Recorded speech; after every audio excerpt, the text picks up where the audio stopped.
अवतल दर्पण से प्रतिबिंब का बनना। प्यारे साथियों, अभी तक हम लोग पढ़े थे उत्तल दर्पण से प्रतिबिंब किस प्रकार बनता है। भिन्न भिन्न स्थितियों में रखी वस्तुओं का प्रतिबिंब दर्पण के द्वारा अलग अलग प्रकृति और अलग अलग जो है स्थान पर बनता है, ये हम देखेंगे।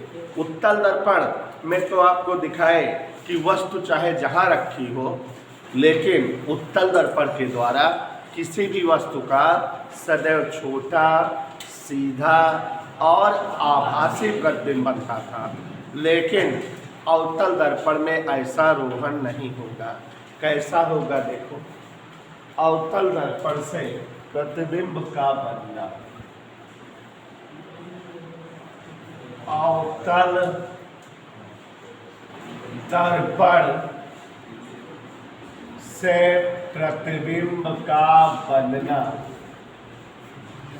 सभी बच्चे ध्यान से देखेंगे, अवतल दर्पण में प्रतिबिंब किस प्रकार और कैसे बनता है। तो बच्चों, अवतल दर्पण से अलग अलग स्थितियों के लिए प्रतिबिंब अलग अलग प्रकार का बनता है। कुल जो है आप देखोगे कि अवतल दर्पण से प्रतिबिंब बनने की 6 स्थितियां रहेंगी। जैसे यहाँ ध्यान दीजिए, तो अवतल दर्पण से प्रतिबिंब बनना देखिए जरा। सबसे पहले ये आपके सामने एक अवतल दर्पण बना रहे हैं। यहाँ एक खोखला गोलीय कांच है, एन, सभी को दिख रहा है बच्चों, और हम इसको कलई कर दे रहे हैं। तो इस तरह से कलई कर रहे हैं कि कलई करने के दौरान जो इसका परावर्तक पृष्ठ बने वो अंदर की ओर दबा हुआ या धंसा हुआ बने। तो ये परावर्तक पृष्ठ बच्चों अंदर की ओर दबा हुआ है। तो यहाँ ये एन अवतल दर्पण हो गया। और इस अवतल दर्पण के लिए यह जो लाइन या रेखा है मुख्य अक्ष का काम कर रही है। सबको दिख रही है।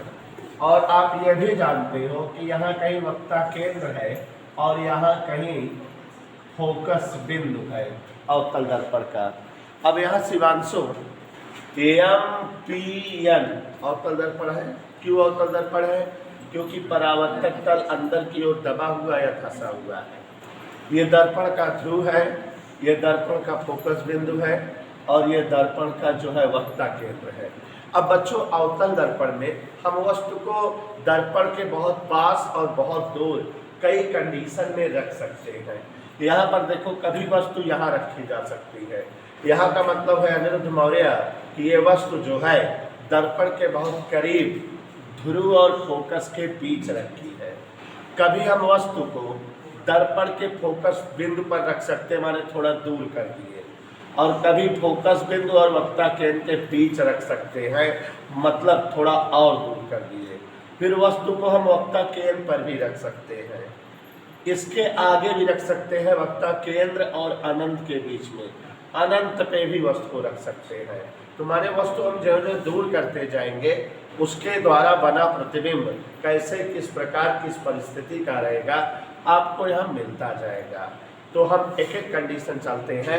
जैसा कि उनेसा जी, पहली कंडीशन, जब अवतल दर्पण में वस्तु दर्पण के बहुत नजदीक दर्पण के ध्रुव और फोकस बिंदु के बीच में रखी हो। यहाँ पर देख रहे हो कि अगर कोई वस्तु स्वाति जी दर्पण के बहुत नजदीक माने दर्पण के ध्रुव और फोकस के बीच रखी हो। जैसा कि हम जानते हैं, दर्पण से परावर्तन आपको 3 प्रकार से बताए हैं। अवतल दर्पण में मुख्य अक्ष के समांतर किरण आती है तो दर्पण के फोकस से परावर्तित होती हैं। वक्ता केंद्र से आती हैं तो उसी मार्ग से वापस लौट जाती हैं। फोकस बिंदु से आपतित होती दर्पण पर तो मुख्य अक्ष के समांतर हो जाती हैं। तो वही सब बातों का ध्यान रखेंगे और ध्यान से देखिए कैसे प्रतिबिंब बनेगा। तो यहाँ बेटा, एक किरण पहले मुख्य अक्ष के समांतर ले जाए, तो ये 19 मुख्य अक्ष के समांतर किरण है। ये ऐसे हमें पता है कि मुख्य अक्ष के समांतर आपतित किरण दर्पण से परावर्तन के पश्चात कहाँ से जाती है?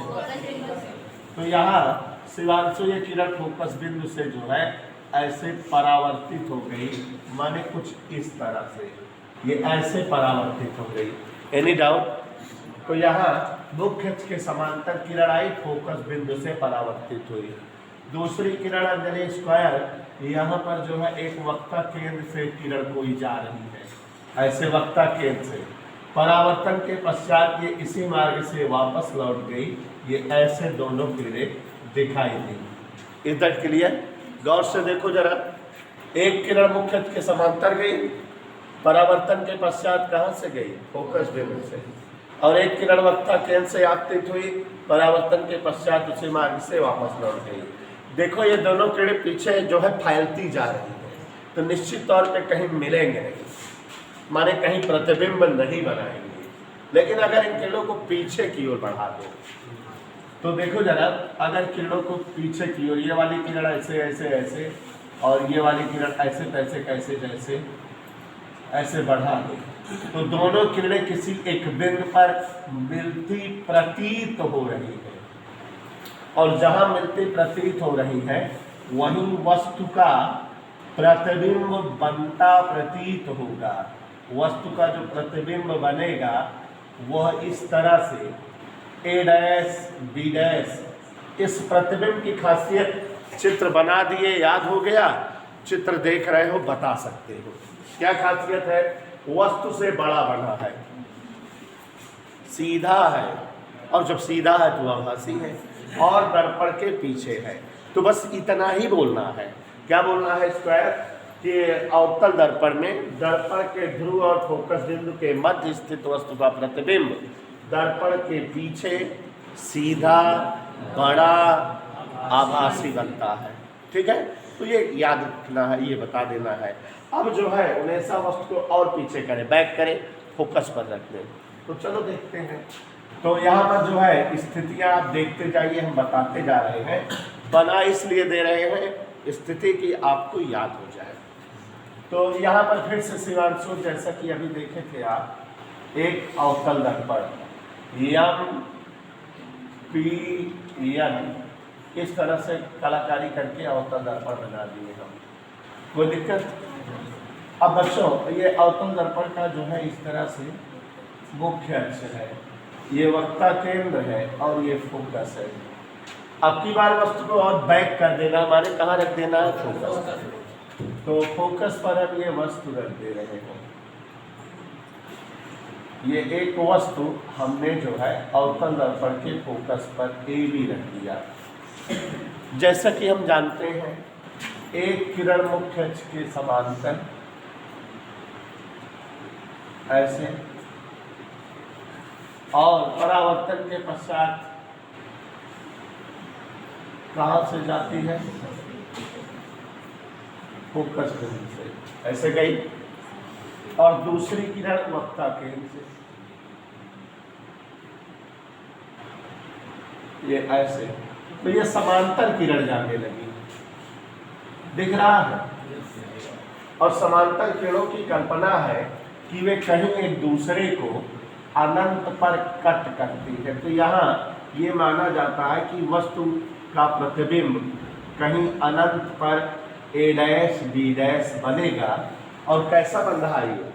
उल्टा, वास्तविक और वस्तु से छोटा। समझ आ रहा है? तो इसको कैसे बताओगे मुनेसा? अवतल दर्पण में दर्पण के फोकस बिंदु पर स्थित वस्तु का प्रतिबिंब अनंत में उल्टा, वास्तविक और वस्तु से छोटा बनता है। और बैक करें, माने फोकस और वक्ता केंद्र के बीच वस्तु रखते हैं। तीसरी कंडीशन लगाएं। तो देखते जाओ बेटा, थोड़ा सा चित्र कठिन बनता जा रहा है। यहाँ ध्यान से देखो,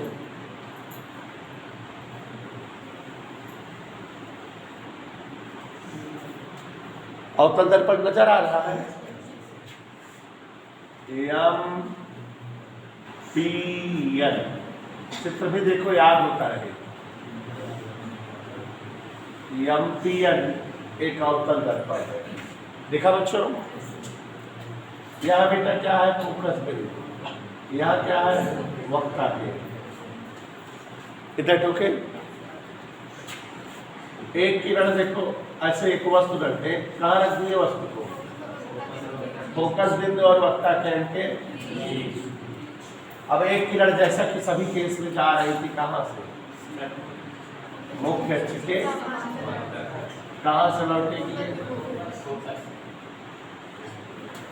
परावर्तन के पश्चात फोकस बिंदु से इधर क्लियर। और दूसरी किरण कहाँ से ले चले? वक्ता केंद्र।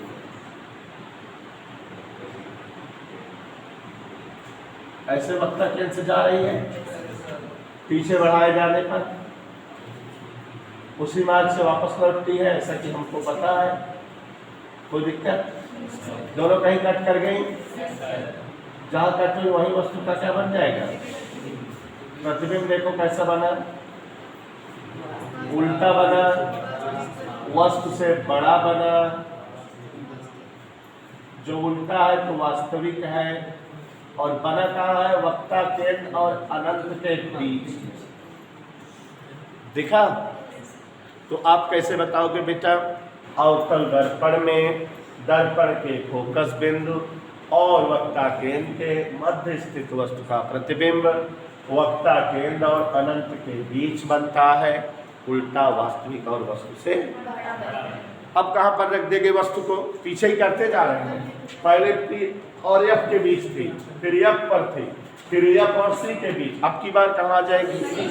सी पर। तो चौथी कंडीशन देखिए जरा, ठीक है? ये आप सभी को दर्पण दिख रहा है बेटा?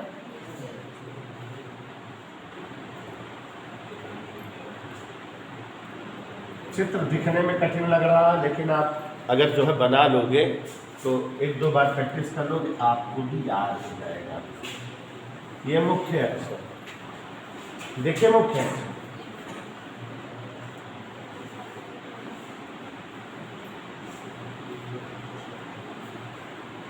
ये मुख्य अक्ष है। अवतल दर्पण की क्या है ये? यहाँ बेटा फोकस बिंदु है, यहाँ वक्ता केंद्र। अच्छा, ये चित्र थोड़ा सा जो है सेट करके बना दे रहे हैं, तब समझाते हैं।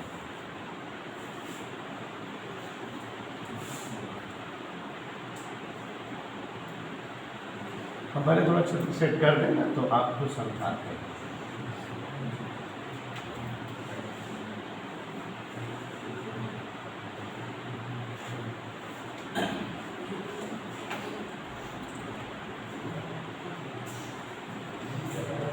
हाँ, अब देखो जरा, इसको समझो बेटा।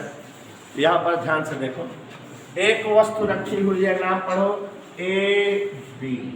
देखिए वस्तु ए बी कहाँ पर रखी है? वक्रता केंद्र पर। ये एक किरण मुख्य अक्ष के समांतर चल रही है कि नहीं? परावर्तन के बाद कहाँ से जाएगी? फोकस से जाएगी। कोई डाउट? समझ आया? और एक किरण देखो कहाँ से लेकर चल रहे हैं? फोकस से। तो फोकस से जाने वाली किरण परावर्तन के बाद क्या हो जाती है? तो मुख्य अक्ष के समांतर हो गई कि नहीं? ये मुख्य अक्ष के क्या हो गई? मुख्य अक्ष के समांतर ऐसे गई। इधर के लिए दोनों एक दूसरे को ए डैश पर कट कर दी, और ए डैश बी डैश वस्तु का प्रतिबिंब बन गया। फिर से देखो, एक वस्तु को दर्पण के वक्ता केंद्र पर रखे हुए हैं, मुख्य अक्ष के समांतर किरण आपतित हुई, परावर्तन के पश्चात फोकस से गई। हेलो, और एक किरण जो है फोकस से आपतित हुई और परावर्तन के पश्चात मुख्य अक्ष के दोनों कहाँ कट गई? ए डैश पर। वस्तु का उल्टा और वास्तविक प्रतिबिंब बन गया। इस प्रतिबिंब की खासियत कि अगर अवतल दर्पण में दर्पण के वक्ता केंद्र पर वस्तु रखी जाए तो उसका प्रतिबिंब वक्ता केंद्र पर ही बनता है, वस्तु के समान आकार का बनता है, उल्टा बनता है और वास्तविक बनता है। इधर क्लियर? समझ आ रहा है बेटा? तो अब चौथी कंडीशन के बाद पांचवी वस्तु को और दूर कर दे, ठीक है? वक्ता केंद्र से भी दूर कर दे।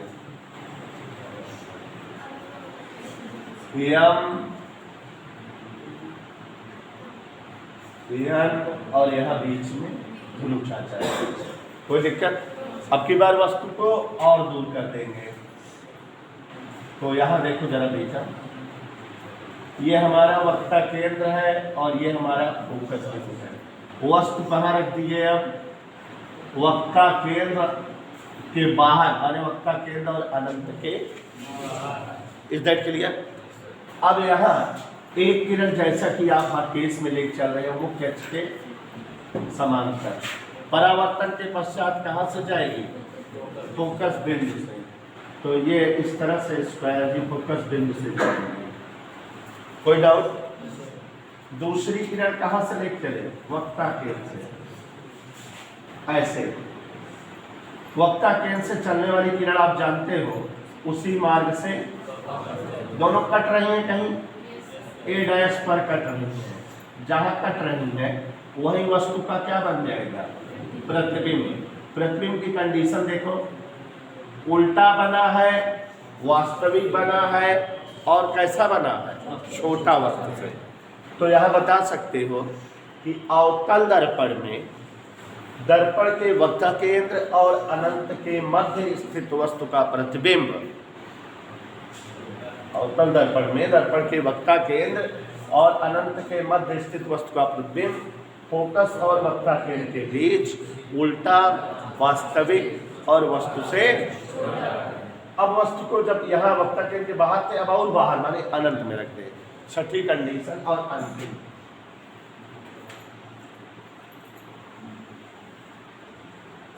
देखो बच्चों,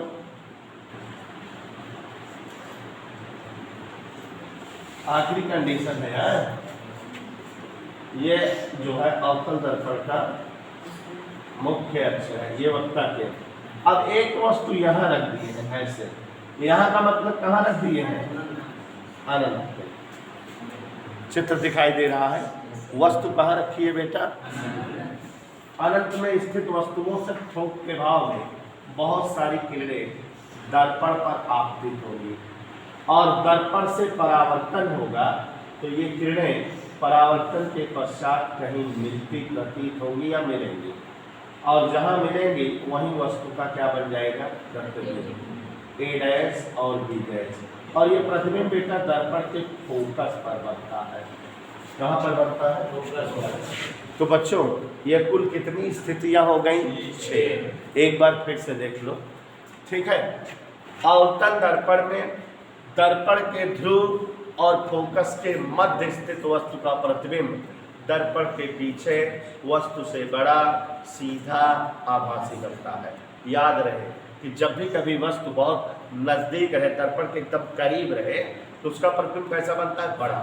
दर्पण के इस गुण का इस्तेमाल डॉक्टर लोग करते हैं, जैसे नाक, कान, गला की जांच करनी होती है, तो दर्पण जब वो लगाते हैं दर्पण, तो अंदर का जो चोट वोट लगा रहता है वो बड़ा बड़ा दिखने लगता है, तो अच्छे से उसकी सफाई कर लेते हैं इसी गुण का प्रयोग करके अवतल दर्पण के। तो अवतल दर्पण के बहुत नजदीक स्थित वस्तुओं का प्रतिबिंब दर्पण के द्वारा बहुत बड़ा, सीधा, आभासी और दर्पण के पीछे बनता है। कैसे बना ये हमने आपको दिखा दिया, ठीक है। उसके बाद अब अगर वस्तु को थोड़ा दूर कर दो फोकस पर, तो अवतल दर्पण में दर्पण के फोकस बिंदु पर स्थित वस्तु का प्रतिबिंब अनंत में उल्टा, वास्तविक और छोटा बनता है। थोड़ा और पीछे कर दो, ध्यान से देखो जरा। अवतल दर्पण में दर्पण के फोकस बिंदु और वक्ता केंद्र के बीच स्थित वस्तु का प्रतिबिंब वक्ता केंद्र और अनंत के बीच उल्टा, बड़ा, वास्तविक बनता है, ठीक है। चौथा है कि दर्पण के वक्ता केंद्र पर अगर वस्तु रख दो तो उसका प्रतिबिंब वक्ता केंद्र पर ही बनता है, वस्तु के समान आकार का उल्टा, वास्तविक बनता है। और अगर जो है पांचवी कंडीशन में वस्तु को वक्ता केंद्र और अनंत के बीच रख दो तो उसका प्रतिबिंब वस्तु से छोटा, उल्टा, वास्तविक। और फोकस अगर अनंत पर रखी जाए वस्तु तो उसका प्रतिबिंब उल्टा, वास्तविक और कहाँ बनता है? फोकस पर। यहाँ पर हमेशा ये 6 चित्र हैं। 6 चित्र में जोड़े में 2 चित्र ऐसे दिख रहे होंगे जिनमें जो है प्रतिबिंब और वस्तु की स्थिति बदल रही होगी। मतलब जैसे यहाँ देखो, यहाँ पर वस्तु कहाँ रखी है तो प्रतिबिंब कहाँ पर बना? इसका उल्टा केस इसमें है। वस्तु कहाँ रख दिया, प्रतिबिंब कहाँ बना, माने दोनों ये जो है दूसरा और छठवां नंबर उल्टा है एक दूसरे के, ये दोनों स्थितियां संयुग्मी फोकस कहलाती है।